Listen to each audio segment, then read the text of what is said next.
मेरठ षड्यंत्र क्या है, ये हमारा प्रश्न है। मेरठ षड्यंत्र क्या है?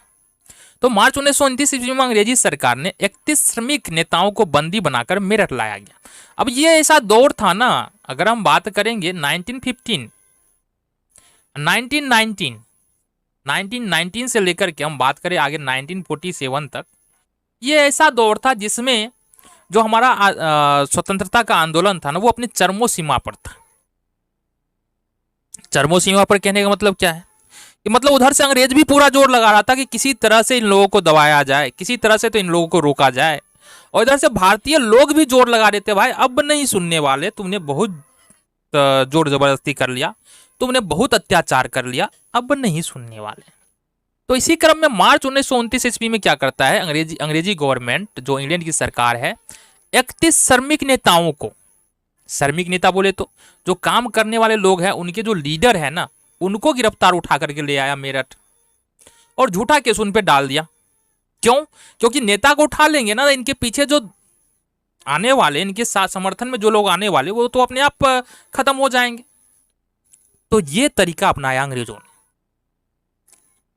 अब वो जो 31 श्रमिक थे, उन पर आरोप क्या लगाया कि भाई ये अंग्रेज के खिलाफ जो है ना, अंग्रेजी सरकार के खिलाफ साजिश कर रहे हैं, ये साजिश कर रहे हैं कि अंग्रेजी गवर्नमेंट यहां से छोड़ के चले जाए, हमको भगाने की कोशिश कर रहे हैं, इसको तो हम उठाएंगे।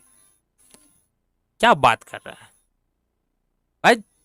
उस समय तो अंग्रेजों को, सारे लोगों को जेल में डालना चाहिए था ना 1929 ईस्वी में, जब 31 श्रमिक को उठाए।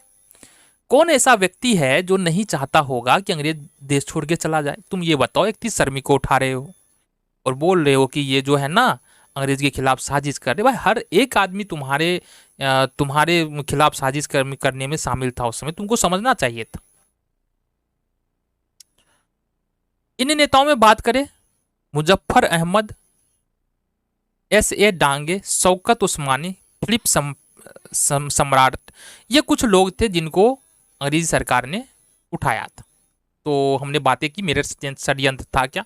मार्च 1929 ईस्वी में अंग्रेजी सरकार के द्वारा 31 श्रमिक नेताओं को बंदी बनाकर मेरठ लाया गया और उन पर आरोप डाला गया कि ये जो है ना अंग्रेजी सरकार को उखाड़ फेंकने की साजिश कर रहे हैं, मतलब अंग्रेजी सरकार के खिलाफ साजिश कर रहे हैं।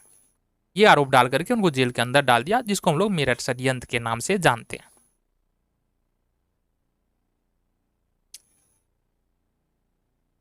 नेक्स्ट प्रश्न है हमारे पास, जतरा भगत के बारे में आप क्या जानते हैं, संक्षेप में वर्णन करें।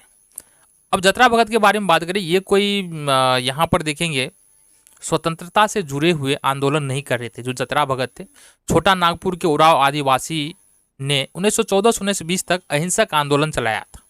कहाँ पर? छोटा नागपुर में चलाया था 1914 से 1920 ईस्वी तक अहिंसक आंदोलन। मतलब इस आंदोलन में जो जतरा भगत के द्वारा आंदोलन चलाया गया था, इसमें किसी प्रकार का हिंसा नहीं आता, किसी प्रकार का मार कुटाई नहीं हुआ था। और इसके नेता थे जतरा भगत। कौन सा? जतरा भगत।